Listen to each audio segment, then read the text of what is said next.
Welcome to Menopause, Marriage and Motherhood, a podcast that's all about changing the way we view midlife and bringing the conversation about menopause out into the open. Each week we share stories, experiences and inspiration.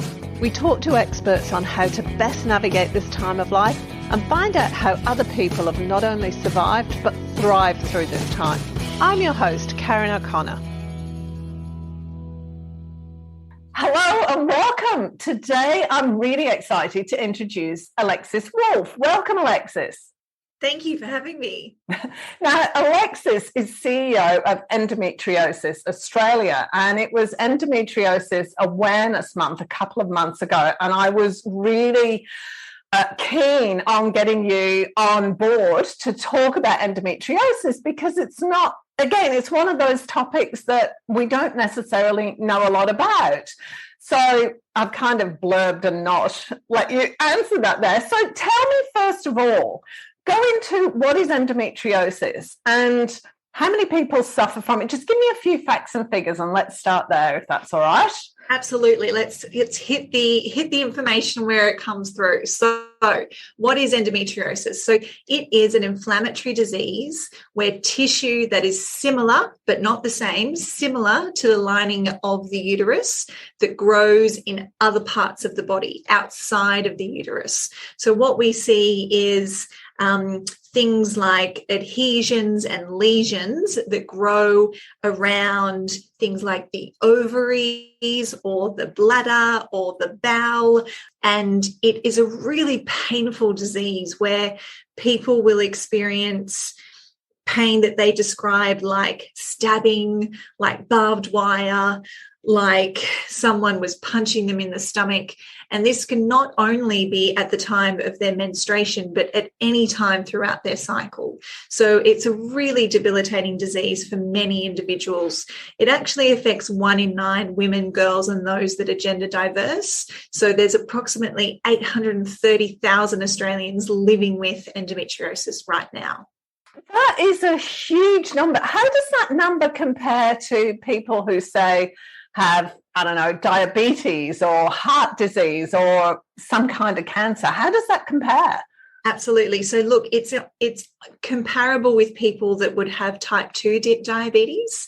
So if you think about how much we know about diabetes, and yet there's still a lot to know about diabetes, indeed, but there is so little known about this disease that affects so many people. And that's really why Endometriosis Australia exists, because we want to find the answers to all of those questions that what we call endo warriors really want to have answered, and so that we can give these individuals better treatment options, a faster diagnosis, and hopefully one day, in the future, a cure, because currently there is no cure for endometriosis. There's a couple of ways I want to go here. The first one is, so if there's about the same number as type 2 diabetes, that covers men and women. So in effect, there are twice as many women with endometriosis than with diabetes. That's right. Yep. Which is pretty shocking when a lot of people haven't even heard of endometriosis.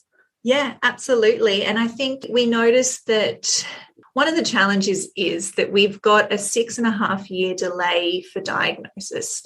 Now, when researchers and really fabulous medical professionals started looking into this a few years ago, the time to diagnosis was around 12 years. So in the last 20 years, we've brought that down to 6.5, but it's still such a big number.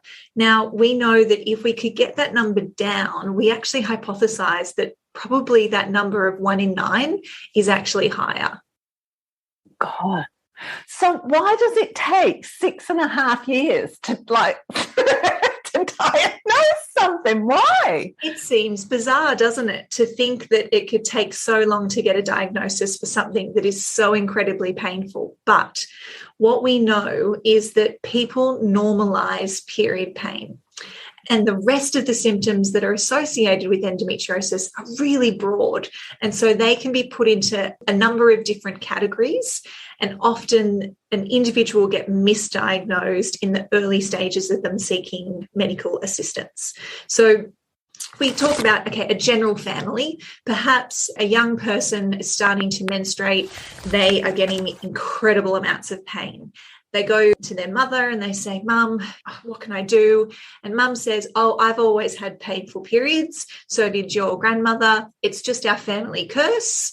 I survived, you'll survive. You just, take some Panadol, put a heat bag on, let's just ship you off to school, you'll be fine.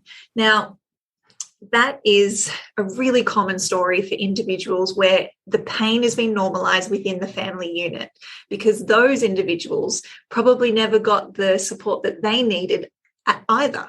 So what we're seeing now is we've got this next generation of people who are really starting to focus on the symptoms and saying, this is not right. The fact that I'm missing out on 2-3 days of school every month, that I'm not being able to go to work and I'm using all my sick leave, annual leave, unpaid leave, that I can't attend family functions or social outings with my friends.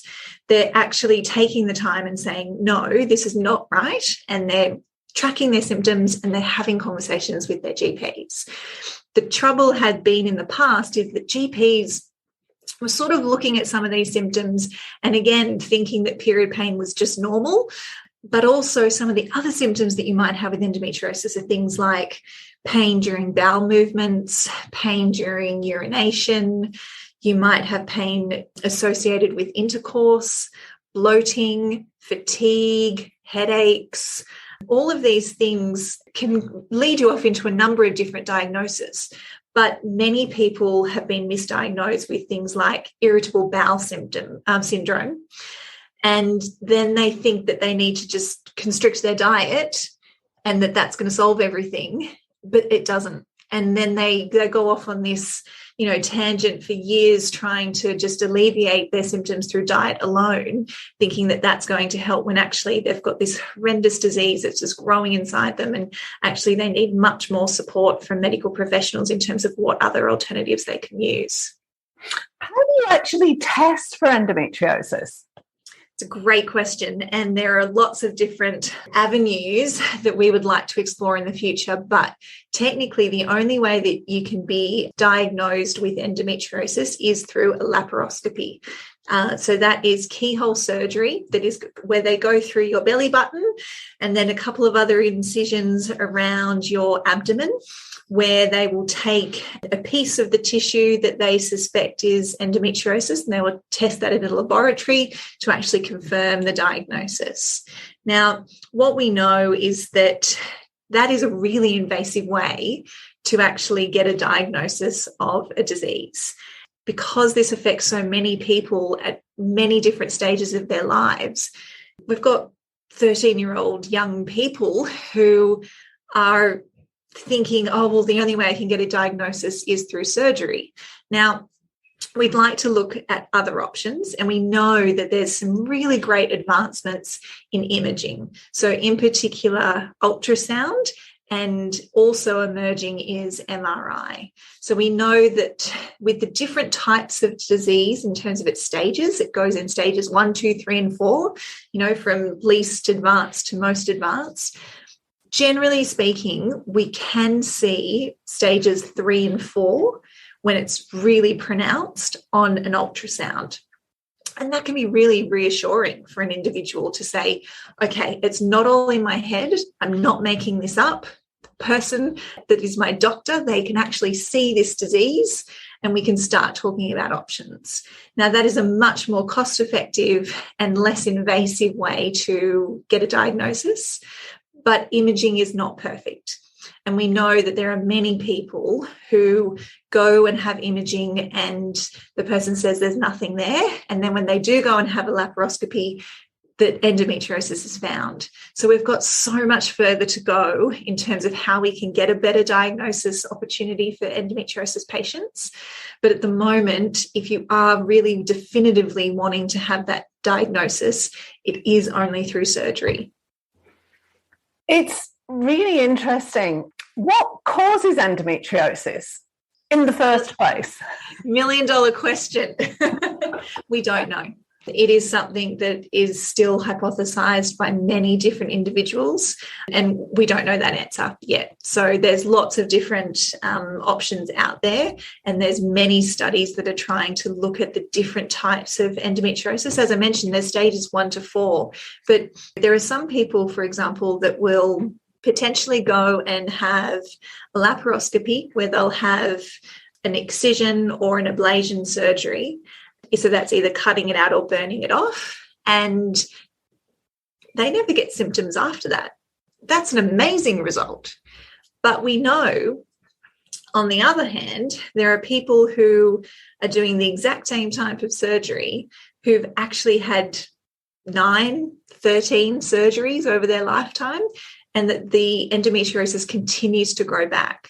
We hypothesize globally that there is different type of tissues and disease within endometriosis, some which grow back, some which don't, and we still don't know which ones are which. So there's so much work that needs to be done in terms of research to understand that, because putting people into surgery every 12 to 18 months to reduce their symptoms because they're just so debilitating, and having these very invasive surgeries can't be the solution for endo warriors across the globe. We need other options. And so we're all desperately working with researchers to try and find out what they can be. It's really interesting, isn't it? Because as you're talking, I'm doing the maths in my head. I'm saying between 10 and 15% of women get endometriosis at one level or another, and we don't know what causes it. We don't know how to fix it. We don't really know much about it. It isn't even really spoken about. Yeah. And I find that quite amazing, because if that was across the general population, say with diabetes, there would be a massive uproar. But we do, as women. I know my daughters, I suspect the younger one of my daughters might have endometriosis. I never had a problem with my period. She normalizes it. So she's like, oh, I'm just in pain. I'll take some Panadol. And I picked her up from school one time towards the end of last year, and she was literally incapacitated. She couldn't carry anything. She couldn't do anything. And I took her to see the doctor, but it took her 4 months to get in to see a gynecologist. And that was a video conference because the gynae's so busy. And that ended up being cancelled. And my daughter's just gone, it's too hard. Yeah, absolutely. And this is not an uncommon situation. We have so many people with this disease, and with increasing awareness, they're wanting to get answers, but we don't necessarily have the healthcare system to actually enable treating 830,000 Australians. Given that it's also a lifelong disease, it's not something that can just be treated and then they move off the list. They stay on the list for their entire lifetime. So we have a healthcare system that's just starting to take notice and to really empathise and understand this disease, but it's going to take time for us to be able to service that many individuals.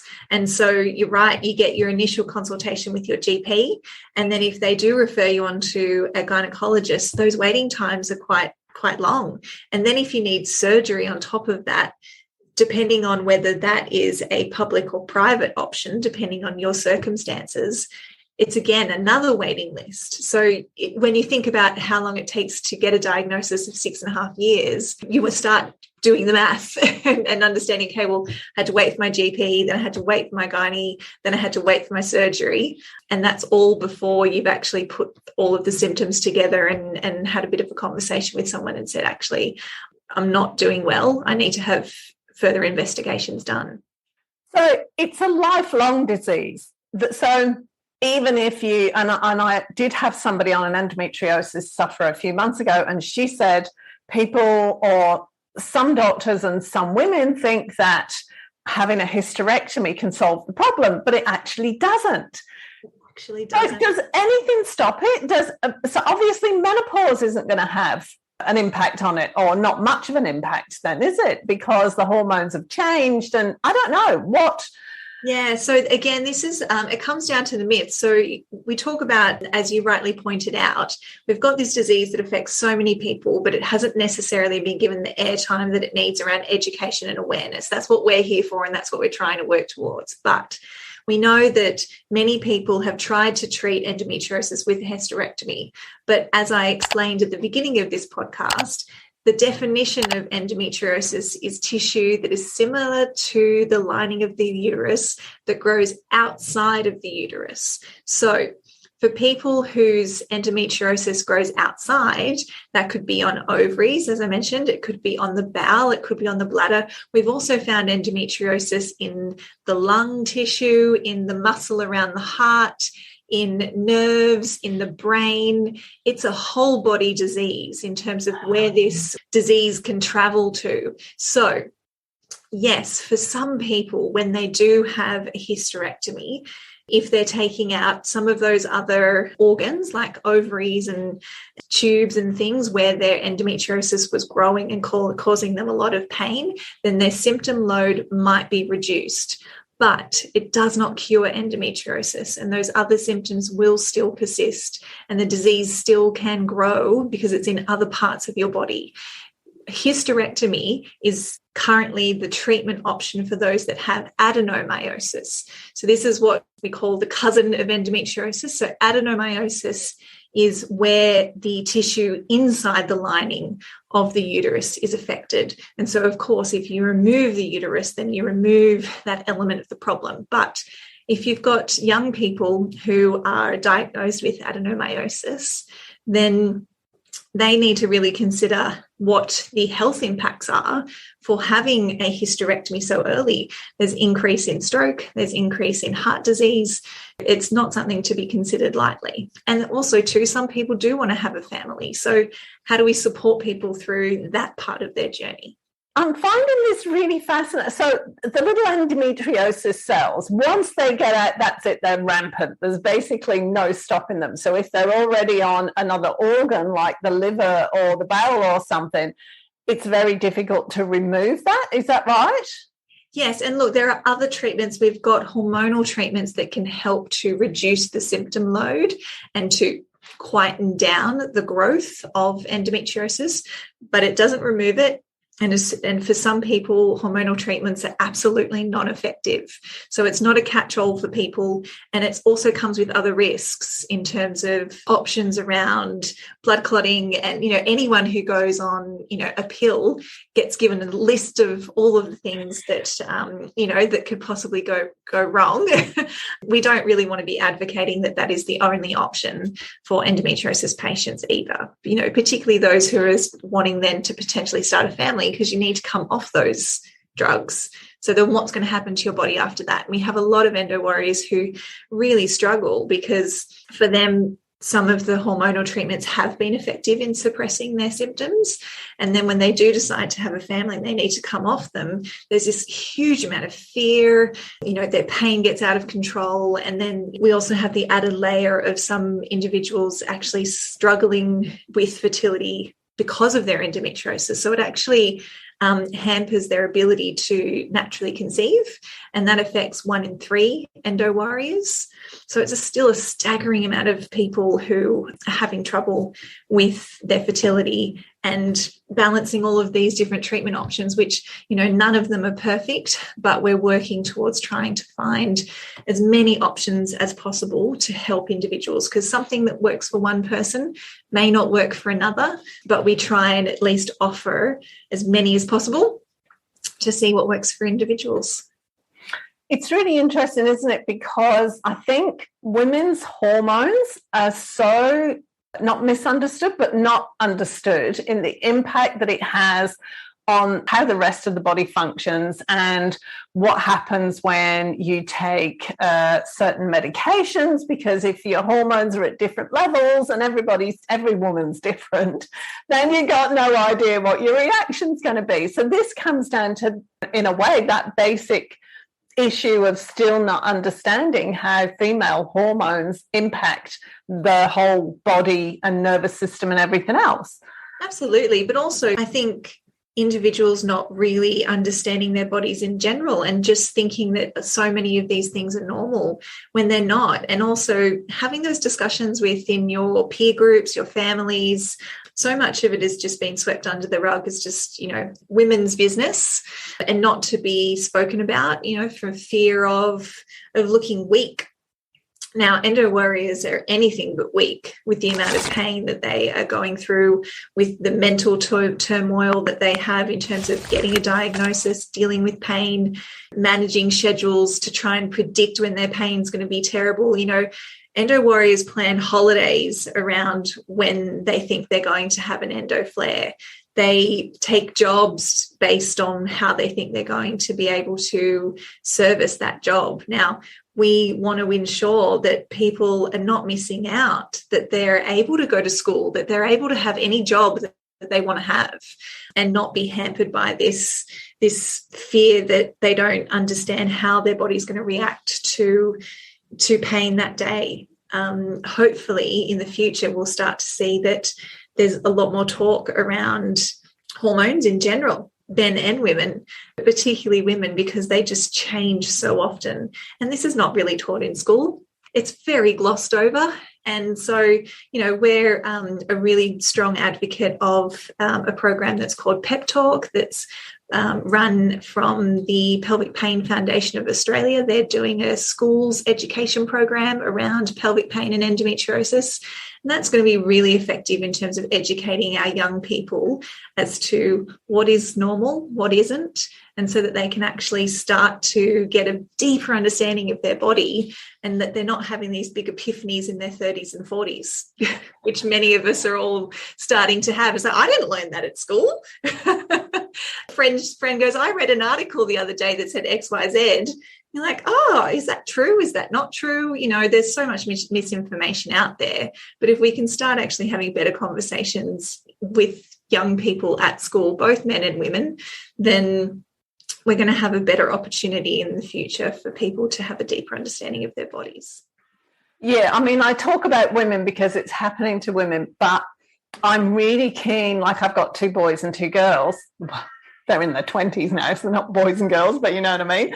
And I feel like my eldest son said to me, I want to know what my wife is going to be going through in menopause. We were having the menopause conversation, so that I know how to deal with it and I can understand it. Because if he doesn't understand, then he's not going to have any idea of what's happening to her, and he wants to support her, he wants to understand her. So I think it's so important, rather than just getting off that old, oh, she's hysterical, it's her hormones.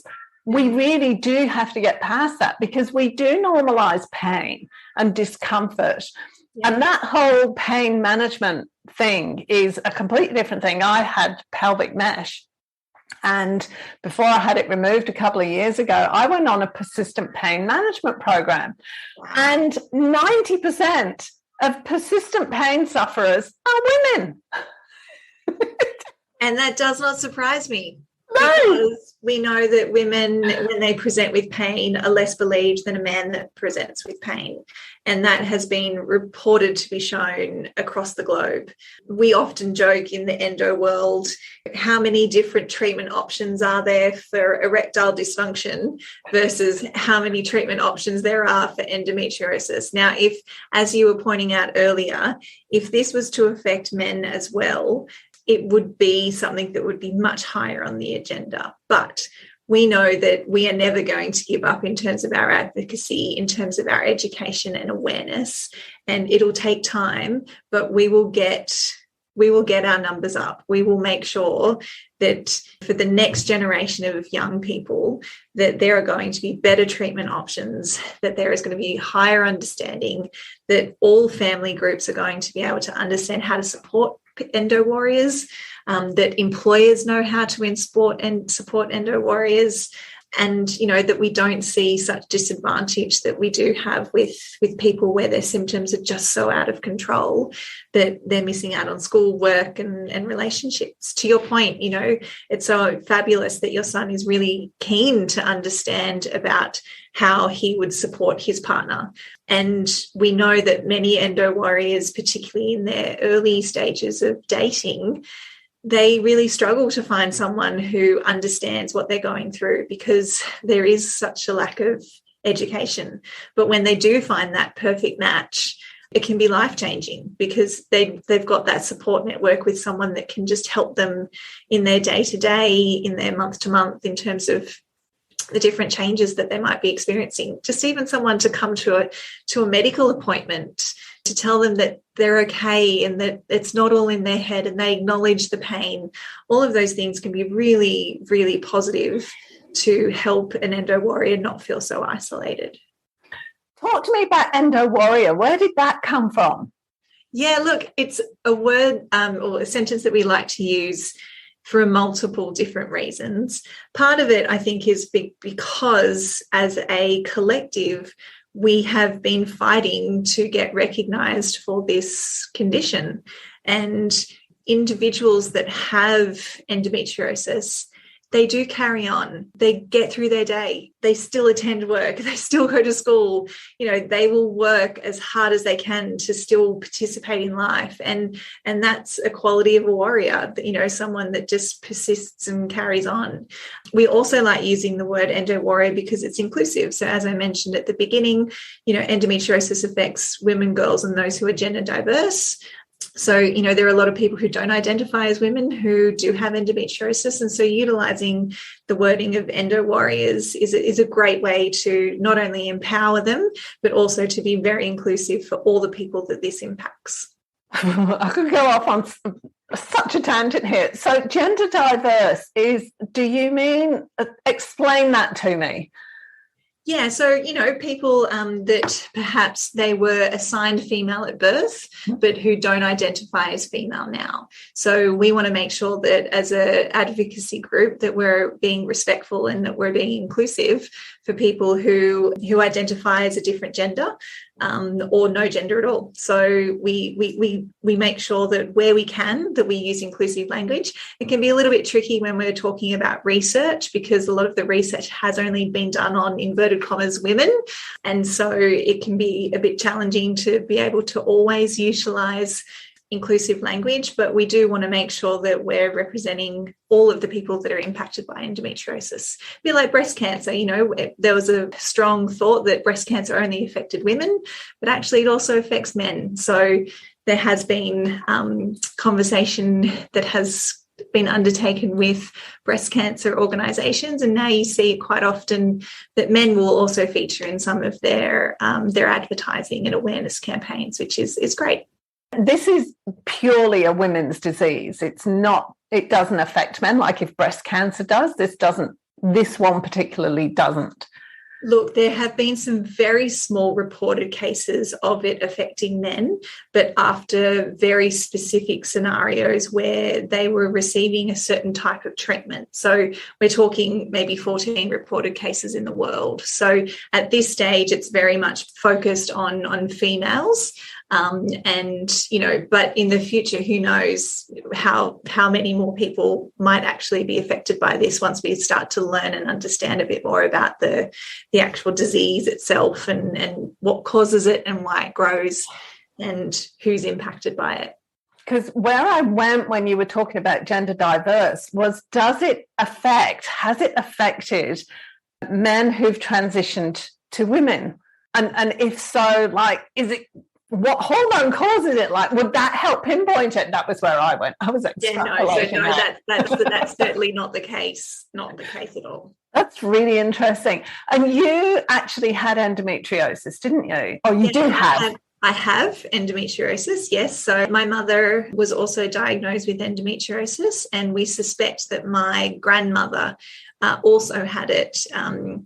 But I guess given her generation, it was a little bit less spoken about. So, yeah, I officially was diagnosed in 2018, 2019, when I finally I guess, put together all of my symptoms. And I think the challenging part with my mum and her diagnosis was that she was also very misinformed as well in terms of what some of the symptoms were and how it could be treated. So I didn't necessarily realise even myself in those early stages that all of these other things that were happening to me were all connected to endometriosis. And it wasn't until I was many years down the track of trying to conceive that we started to get some answers. So I'm also the 1 in 3 endometriosis individuals who is impacted by infertility. So I have had to go down the IVF route, and that is also not a great thing for people to have to contend with. Not only have you got endometriosis, but then you're also trying to go down assisted reproductive technology. It can be really challenging, but I'm very pleased to report today that I'm happily pregnant with a little girl who's hopefully joining us in a few weeks. I am so excited to be birthing this lovely little human, but at the same time, I do have reservations in the fact that she's female. And knowing my family history, that it is very strong that endometriosis has the genetic link within my family, that I might pass that down to her. So I think there are so many endo warriors who we recognise that there might not be the dramatic change in the way that we can treat endometriosis right now, but we want it to be better for our next generation, for our kids, that they might actually have a better option. And I think also too, given that we all know that we've got it, we're going to be onto symptoms like a hawk. We're going to be monitoring these things and really making sure that any of our children that do present with symptoms are looked at much earlier. And that's all because of awareness and education. And so that's why the work of Endometriosis Australia is so important, because we help to provide that bridge in terms of factual information and demystifying the myths, so that, you know, the next generation get a better chance. What support do you get once you've been diagnosed with endometriosis? Because I'm just thinking of the emotional and mental challenges of dealing with the pain, whether it's, and that was the other thing I was going to ask you, flare-ups. Can you talk to me about flare-ups as well? But what support do you get when you diagnose with endometriosis? Because it is a persistent pain thing, isn't it? It's absolutely. So most endo warriors will be working with their GP and or their gynecologist to also think about, okay, well, how else is this impacting their life? Many people will actually seek out a mental health plan because of the pain that they're experiencing and the impact that that's having on potentially depression, anxiety, stress.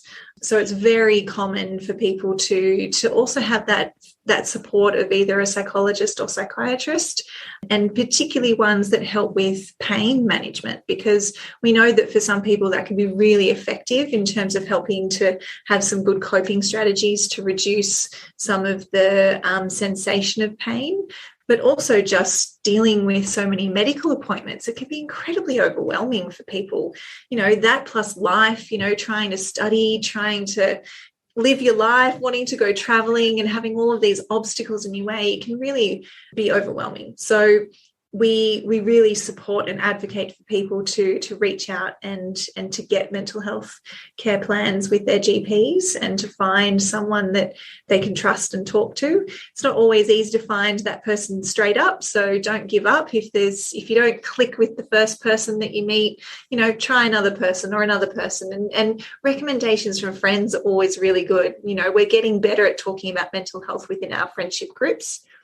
So it's really a great place to start thinking about, well, hey, do you see a psychologist? Who do you see? Do you like them? Do you think that I would like them? And kind of getting a referral that way as well, because, you know, we don't want people to be suffering any more than they need to. So then to your second point around endo flares, these are pain flares that generally come out of nowhere. So that's why they're called a flare. And then generally also because we feel like for an endo warrior, it feels like they've just been completely unpredicted. So it's not necessarily happening during menstruation. It's happening at some other time. And it could be because they went for a light walk yesterday and that pain sensation has flared it up. And people experience and talk about their bellies going from being a normal belly, whatever that belly looks like for them, and then looking 5 months pregnant. That's how much the inflammation in their body is reacting, and that their body is just expanding because it's trying to fight this inflammation and it can't. So people end up, trying to do all these remedies of either taking pain medication if they've been offered that by their medical professional. They might be doing heat. They might be doing some light stretching, trying to sleep. TENS machines have become very popular in terms of trying to reduce pain. And then, wearing loose clothing. So we certainly saw that during the pandemic, when it first started and people started being able to work from home, these pain flares was something that were really unpredictable for endo warriors and would generally mean that they would need to miss out on school or work because they wouldn't be able to move. They need to be in a more comfortable position, wearing tracky pants and getting their heat bag and just really relaxing their belly as much as possible. Whereas with the work from home or even schooling from home options, it provided so much flexibility, and it meant that people were able to either adjust their hours slightly and say, look, instead of starting at 9 o'clock, I'm going to start at 10. I'm just going to sit here and just relax my belly. And then, yep, I'm feeling okay. My pain's under control. I can jump on the laptop and start working rather than having to have a whole day of work. So there have been some really positive benefits, and we actually did some research at the end of last year around the workplace and endometriosis, and flexibility was one of the biggest things that they thought was advantageous for them, because it meant that they were able to think about their pain management and also still contribute to work without having to take unpaid leave. On the flip side of that, when there wasn't those flexible options, people reported that 1 in 6 had lost their jobs and 1 in 3 had been turned over for promotion. So this is all because of the stigma of them managing a really troublesome health condition where they're not able to predict their symptoms and they have to take some time off work. And the perception inside some offices is that those people are lazy, that they're not committed to their work, that they're just taking the mickey. Oh, they're always taking sick days. It's like, yes, because they're actually quite sick. They're not just bludging. If it just happens to fall on a Friday that they are, having an endo flare, it's not because they want a long weekend. They're going to be spending that whole weekend in bed. So, that's why Endometriosis Australia is actually partnering with a number of other organisations, and we're actually starting to develop some tools around how endo warriors and their employers can have a better conversation around endometriosis in the workplace and start to really support those individuals, because we know that people want to work, people want to contribute, and they shouldn't be held back for something that they have no control over. But we do need to help them in terms of having those conversations to make sure that they're constructive and safe and, collaborative, and that we can therefore have endometriosis patients working in any type of work rather than them feeling like they're restricted to certain type of work. So tell me, because I'm going to start wrapping up now, this has been fabulous. How can people get in touch with you and how can they support you? What kind of support do you need? Absolutely. So biggest thing is anyone who is experiencing symptoms or any family members or friends, our website is an amazing resource of factual information. So endometriosisaustralia.org, visit the website.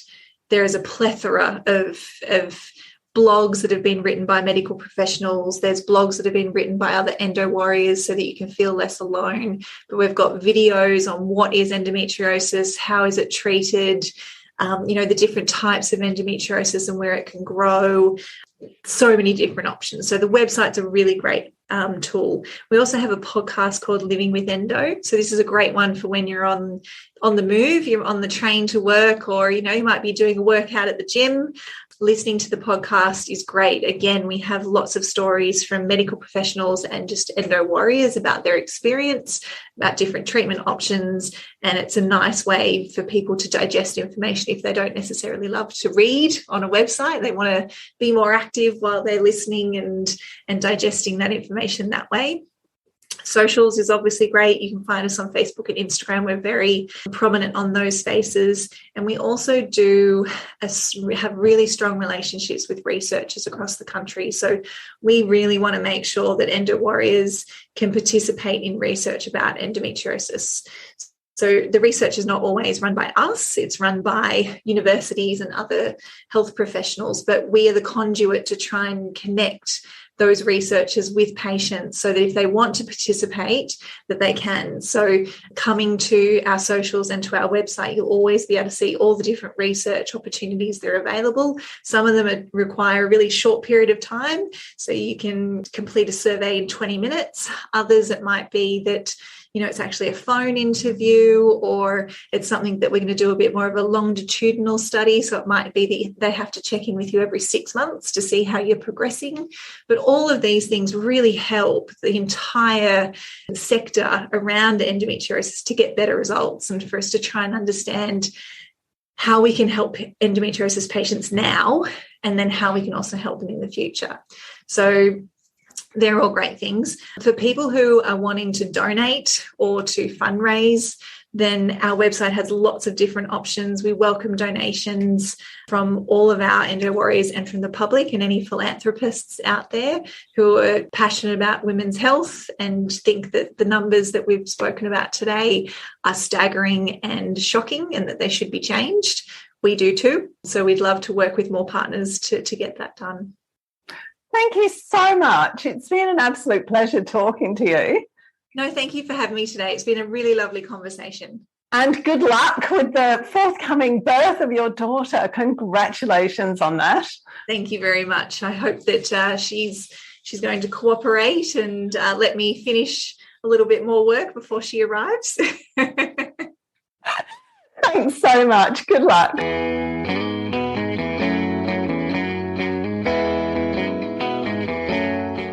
Thanks for joining us this week on Menopause, Marriage and Motherhood. Make sure you subscribe to the show on your favourite player, and while you're at it, we'd love you to leave us a rating on iTunes, or if you'd simply tell a friend about the show, that would be amazing too. Be sure to tune in next week for the next episode, and remember, if you're busy thinking about what you can't have, how on earth are you going to enjoy what you can have? See you next week.